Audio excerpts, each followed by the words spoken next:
This week, Google moved to end the third-party cookie as it hailed the shift to a privacy-first web. But with rivals such as Apple using privacy as a unique selling point, what does that really mean? Google is one of several big tech companies that knows a lot about people, some would say too much. A large amount of this information is gathered through tracking users across the web, so it might come as a surprise to find out that Google has announced it will stop this privacy-infringing practice. The move to phase out third-party cookies in Google's Chrome browser was first announced in January 2020.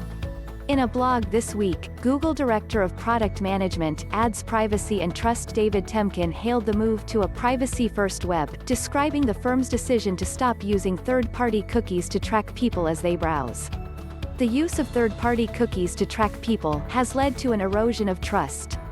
If digital advertising doesn't evolve to address the growing concerns people have about their privacy and how their personal identity is being used, we risk the future of the free and open web. The key word here is trust. People are becoming more aware about the likes of Google and Facebook tracking their every move, and guess what? They don't like it.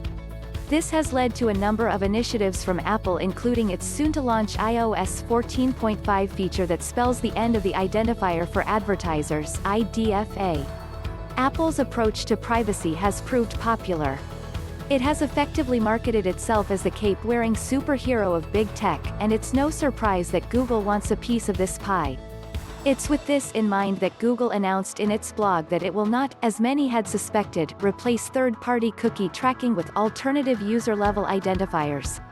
Today, we're making explicit that once third-party cookies are phased out, we will not build alternate identifiers to track individuals as they browse across the web, nor will we use them in our products, Temkin wrote. This obviously begs the question, what will Google use instead? As part of its so-called privacy sandbox, Google says it plans to use something called a federated learning of cohorts, FLoC, which it claims can hide individuals within large crowds of people with common interests. But as an article on Inc.com points out, this will still gather information about your web activity, just in the browser rather than on Google's server, to identify you as part of a group.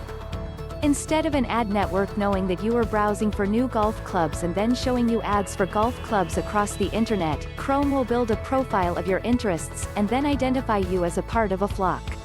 Advertisers can then bid to show their ads to, say, 40-year-old dads who like to play golf, Inc.com's Jason Otten explains. Another critic is privacy-focused organization The F, which says FLoC is a terrible idea,